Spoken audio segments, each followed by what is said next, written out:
বিসমিল্লাহির রহমানির রহিম। আসসালামু আলাইকুম ওয়া রাহমাতুল্লাহ। প্রিয় শিক্ষার্থীরা, ওয়েলকাম টু মুমিনুলস টিচিং হোম। প্রিয় শিক্ষার্থীরা, এই ভিডিওটির মাধ্যমে তোমাদের অষ্টম শ্রেণীর বার্ষিক মূল্যায়ন নির্দেশিকা 2024 স্বাস্থ্য সুরক্ষা এই সাবজেক্টটির পরীক্ষা কেমন হবে তার একটি নির্দেশিকা নিয়ে আলোচনা করা হবে। ভিডিওটি তোমাদের জন্য অতি গুরুত্বপূর্ণ, তাই অনুরোধ থাকবে ভিডিওটি না টেনে সম্পূর্ণ দেখার জন্য, যাতে এই সাবজেক্টটি অর্থাৎ স্বাস্থ্য সুরক্ষা সাবজেক্টটি নিয়ে তোমাদের মনে কোনো সংশয় না থাকে। বাড়তি কথা না বাড়িয়ে চলে যাচ্ছি মূল ভিডিওর আলোচনা অংশে।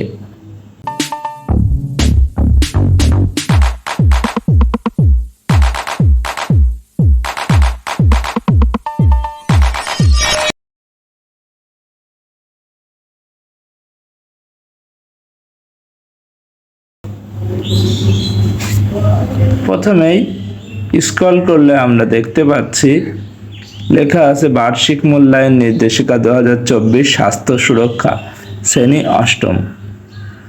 শিক্ষকদের জন্য প্রশ্নপত্র প্রণয়ন সংক্রান্ত নির্দেশনা, কয়েকটি ছোট ছোট নির্দেশনা দিয়ে আছে, সেগুলো আমরা একটু পড়ি।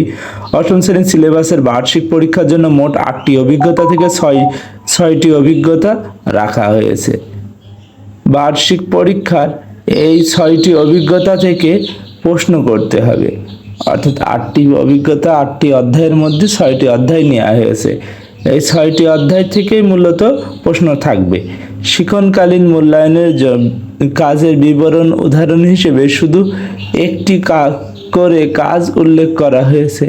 এ ধরনের আরও অনেক কাজ পাঠ্যপুস্তকে আছে, সে সবগুলো কাজই সম্পন্ন করতে হবে এবং রেকর্ড সংরক্ষণ করতে হবে। খেলাধুলা ও শরীরচর্চা শিক্ষণকালীন মূল্যায়নের ব্যবহারিক কাজে যুক্ত হবে। এটা শিক্ষকের জন্য পরামর্শ। এইভাবে মূলত তোমাদের পরীক্ষাটা সম্পন্ন করবেন। খ নম্বরে বলা হয়েছে বার্ষিক পরীক্ষার সিলেবাস পাঠ্যক্রম, অর্থাৎ কোন কোন অধ্যায় থেকে তোমাদের পরীক্ষা হবে তার একটা সিলেবাস দিয়েছে। আমরা যদি একটু লক্ষ্য করি, অধ্যায় দিয়ে আছে 1, 2, 3, 4, 5, 6 এই আকারে 6টা অধ্যায় দিয়ে আছে পরপর, এবং পরবর্তীতে অভিজ্ঞতার নামগুলো দেওয়া আছে আর পৃষ্ঠার নাম্বার দেওয়া আছে। অভিজ্ঞতার নামগুলো হচ্ছে আমার স্বাস্থ্য আমার সুরক্ষা, নিরাপদ খাবার নিরাপদ জীবন, শারীরিক ফিটনেস, আমার আত্মবিশ্বাস আমার পথে, কৈশোরের কথামালা, রোগ ব্যাধিকে সঠিকভাবে জানি, সুস্থ থাকার নিয়ম মানি। এই কয়টি অধ্যায় আছে। পরবর্তীতে গ বিভাগে বলা হয়েছে মূল্যায়ন কাঠামো, অর্থাৎ তোমাদের পরীক্ষাটা হবে শিক্ষণকালীন 30% এবং সামষ্টিক 70%। ঘ নম্বরে বলা হয়েছে শিক্ষণকালীন মূল্যায়ন, অর্থাৎ 30%-এর পরীক্ষাটা কিভাবে হবে সেটা বর্ণনা করা হয়েছে এখানে। কাজের বিবরণের উদাহরণ হিসেবে একটি করে কাজ উল্লেখ করা আছে। এ ধরনের আরও কাজ অনেক পাঠ্যপুস্তকে আছে, সেগুলো সম্পন্ন করতে হবে এবং রেকর্ড সংরক্ষণ করতে হবে। আইটেমের নাম, শ্রেণীর কাজ আছে, অ্যাসাইনমেন্ট আছে, আর একটা কি আছে উপস্থাপন, প্রতিবেদন উপস্থাপন বা অনুসন্ধান কাজ। এই আকারে আছে 15 মার্ক, 10 মার্ক এবং 5 মার্ক আকারে। এর পুরো বর্ণনা আছে, এটা তোমরা একটা স্ক্রিনশট দিয়ে রাখতে পারো। পুরো মার্ক আছে 30 মার্ক। পরবর্তীতে আমরা যদি চলে যাই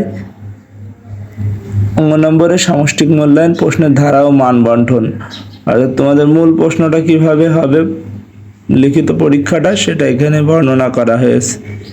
তোমরা এইটা একটা স্ক্রিনশট দিয়ে রাখতে পারো।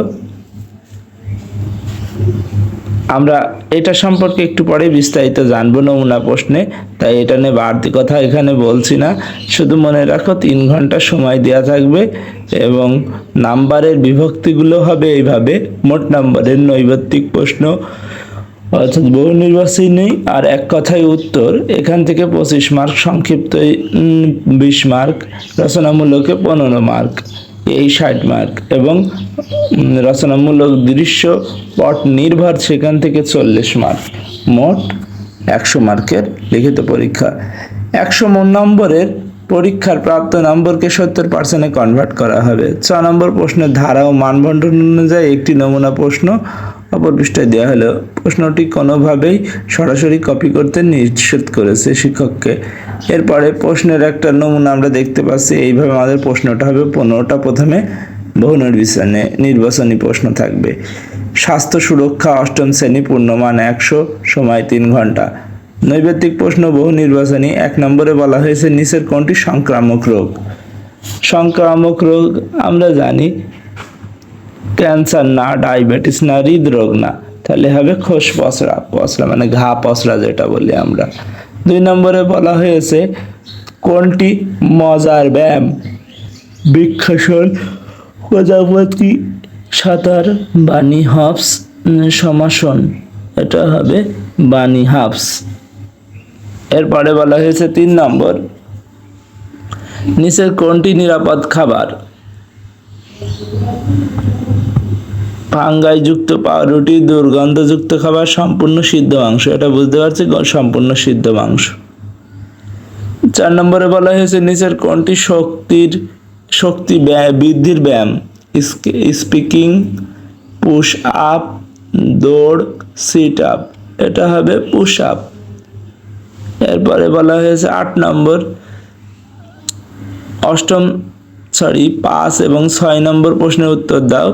অষ্টম শ্রেণীর ছাত্রী নিপা সারাদিন সে নিজের ঘরে আনমনা হয়ে বসে থাকে।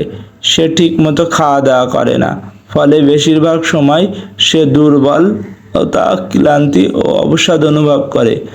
নিপার এই সমস্যাটির কারণ কি হতে পারে? 5 নম্বরের উত্তরগুলো দেওয়া আছে। PCOS, menorrhagia. এটা হবে মেনোরেজিয়া। 6 নম্বরে বলা হয়েছে এ সময়ে নিপাকে যা মোকাবেলা করতে হতে পারে।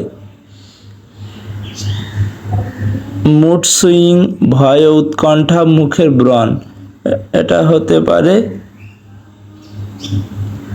2 ও 3, অর্থাৎ ভয়, উৎকণ্ঠা, মুখের ব্রণ হতে পারে বয়স হিসেবে। এরপরে বলা হয়েছে 7 নম্বর নিচের কোনটি দৈনন্দিন জীবন ভালো থাকার জন্য সহায়ক হতে পারে? 7 নম্বর 4টি অপশন দেওয়া আছে। যথাসম্ভব চুপচাপ থাকা, খেলাধুলার আনন্দ, গল্প কম করা, সহপাঠীদের সাথে অভিজ্ঞতা বিনিময়। নিশ্চয়ই গ নম্বরটাই হবে, কারণ এর চেয়ে ভালো উত্তর এখানে নেই। নিচের কোনটি চিত সাঁতার? ক, খ, ঘ আকারে দেওয়া আছে, বেশ ছবির মাধ্যমে সুন্দর করে দেওয়া হয়েছে। এটা 8 নম্বরের উত্তর হবে খ, চিত সাঁতার, মানে উল্টো হয়ে যেটা চিতে শুই যেমন আমরা সেরকম করে সাঁতার কাটা। 9 নম্বরে বলা হয়েছে বাংলাদেশের নিরাপদ খাদ্য কর্তৃপক্ষ এর ব্যবহৃত স্লোগান কোনটি? 9 নম্বরের প্রশ্নের 4টি অপশন দেওয়া আছে। নিরাপদ খাদ্য নিশ্চিত করি, সুস্থ জীবন গড়ি, ভেজাল মুক্ত খাবার আমাদের সকলের অধিকার, সবাই মিলে হাত মেলায় নিরাপদ খাদ্য নিশ্চিত চাই। এটা গ নম্বর হবে উত্তর, সবাই মিলে হাত মেলায় নিরাপদ খাদ্য নিশ্চিত চাই।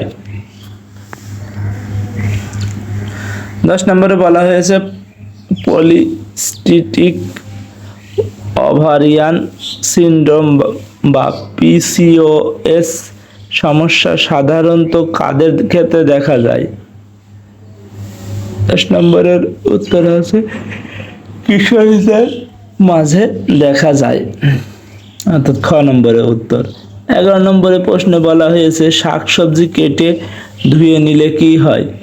11 নম্বরের উত্তর হবে খ, মিনারেল বের হয়ে যায়। 12 নম্বর নিচের কোন ব্যায়ামটি করলে শরীর ও মনের অস্থিরতা কমে? 12 নম্বরের উত্তর হচ্ছে গ, যোগ ব্যায়াম। 13 নম্বর স্বাস্থ্যকর পদ্ধতিতে খাবার তৈরি বা সংরক্ষণের ফলে? 13 নম্বরের উত্তর আছে ঘ, অর্থাৎ 3টাই। খাবার রোগমুক্ত, জীবাণুমুক্ত থাকে, খাদ্যের অপচয় রোধ করা যায়, খাবারের পুষ্টিগুণ বজায় থাকে। 14 নম্বর অনিরাপদ খাবারের স্বল্পমেয়াদী প্রভাব কোনটি? 14 নম্বরের উত্তর হচ্ছে খ, অ্যালার্জি। 15 নম্বরের প্রশ্ন বলা হয়েছে শারীরিক ফিটনেসের জন্য সবচেয়ে সেরা ব্যায়াম কোনটি? 15 নম্বরের উত্তর হচ্ছে ক, সাঁতার। এক কথায় উত্তর দাও। বজ্রাসন কোন ধরনের ব্যায়াম? এটা হচ্ছে যোগ ব্যায়াম। আমাদের শরীর, মন ও পারস্পরিক সম্পর্কগুলো নিয়ে ভালো থাকাকে কি বলে? সুস্বাস্থ্য। মাছ মাংস সঠিক তাপমাত্রায় সম্পূর্ণ সিদ্ধ করে রান্না করলে রান্নার কি বজায় থাকে? পুষ্টিগুণ বজায় থাকে। আমাদের ভালো থাকা ও শারীরিক সুস্থতার জন্য কি প্রয়োজন? মানসিক সুস্থতা। আন্তরিক 5 নম্বর, আন্তরিক প্রচেষ্টার মাধ্যমে আমরা খাদ্যের কি রোধ করতে পারি? অপচয় রোধ করতে পারি। 6 নম্বর, শরীর ও মন নানা ধরনের পরিবর্তনের মধ্য দিয়ে কোন সমস্যায় যায়? 6 নম্বর, বয়স সন্ধিকালের মধ্যে যায়। 7 নম্বর, স্বাস্থ্য রক্ষার পুষ্টিকর হওয়ার পাশাপাশি কি খুবই জরুরি?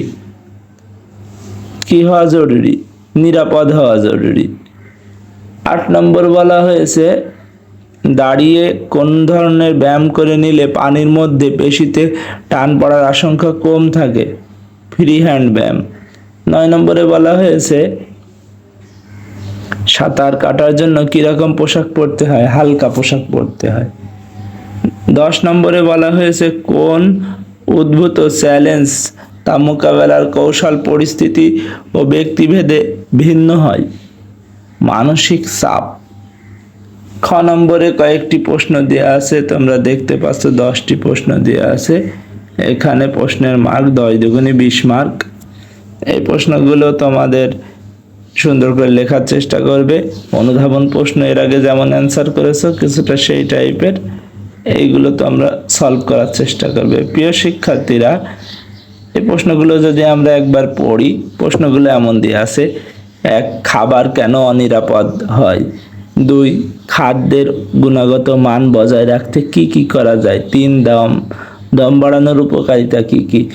4, কৈশোরের শারীরিক ও মানসিক পরিবর্তন কি কি পরিবর্তন হয়? 5, মানসিক চাপের ইতিবাচক প্রভাব ব্যাখ্যা করো।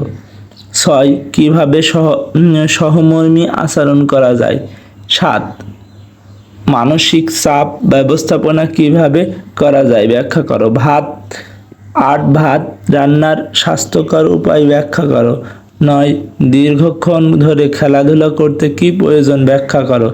10, অন্যদের সাথে সম্পর্ক উন্নয়নের কোন কোন কাজগুলো সাহায্য করতে পারে? লেখো। এই ছিল সংক্ষিপ্ত প্রশ্ন। এরপরে রচনামূলক প্রশ্ন, দৃশ্যপট বিহীন। এখানে 3টা দেওয়া আছে, 3 5 15 মার্ক বোঝাইছে, কিন্তু থাকবে 5টা, তার মধ্যে তোমাদের 3টা করতে হবে। নিজেদের সুস্থ রাখার জন্য খাবার নিরাপদ পুষ্টিমান বজায় রাখার জন্য দিকে লক্ষ্য রাখুন বিষয়ক সচেতনতা তৈরির উদ্দেশ্যে একটি লিফলেট প্রস্তুত করো। ভালো থাকা ক্লাব গঠনের প্রক্রিয়া বর্ণনা করো। 2, 3, স্বাস্থ্য কিভাবে ভালো থাকা যায়? ব্যাখ্যা করো। ঘ নম্বরে তোমাদের 7টি প্রশ্ন থাকবে, 7টির মধ্যে 5টি লিখতে হবে এবং প্রত্যেকটা প্রশ্নের মার্ক হচ্ছে 8 করে, অর্থাৎ 5 8 40 মার্কের তোমাদের এখানে নাম্বার পাবে। ঘ নম্বরে বলা হয়েছে রচনামূলক প্রশ্ন। তোমরা এই প্রশ্নগুলোর একটা করে স্ক্রিনশট দিয়ে নিতে পারো। প্রথমে 1 নম্বর প্রশ্নটা, যার 2টো প্রশ্ন আছে, 1 নম্বরে উদ্দীপক দিয়ে, 2 নম্বরে 2টা উদ্দীপক আছে, এটা একটা স্ক্রিনশট দিয়ে রাখো। 3 নম্বর প্রশ্ন, এটার একটা স্ক্রিনশট দিয়ে রাখতে পারো। 4 নম্বর প্রশ্নটা পাশাপাশি একটা স্ক্রিনশট দিয়ে রাখতে পারো। 5 নম্বর প্রশ্ন, এটা একটা স্ক্রিনশট দিয়ে রাখতে পারো। প্রিয় শিক্ষার্থীরা, এই ভিডিওর আলোচনা মূলত এতটুকুই ছিল। আমরা একটা নমুনা প্রশ্ন দিয়ে বোঝানোর চেষ্টা করেছি তোমাদের মূল পরীক্ষা কেমন ভাবে হবে, 100 মার্কের লিখিত পরীক্ষা, এবং সামষ্টিক মূল্যায়নটা কিভাবে হবে। তোমরা তোমাদের শ্রেণী শিক্ষকের নিকট দ্রুতই যে 6টি অধ্যায় সম্পর্কে তোমাদের সিলেবাস দেওয়া হয়েছে, শেষ করে নিবে। তাহলে তোমাদের পরীক্ষায় অ্যান্সার করা সহজ হবে, কারণ সিলেবাসের বহির্ভূত তোমাদের কোনো প্রশ্ন করা হবে না। প্রিয় শিক্ষার্থীরা, এই ভিডিওর আলোচনা এতটুকুই ছিল। তোমাদের সকলের জন্য শুভকামনা রইল। সবাই ভালো থাকো, সুস্থ থাকো, মন দিয়ে পড়াশোনা করো। আসসালামু আলাইকুম ওয়া রাহমাতুল্লাহি ওয়া বারাকাতুহু।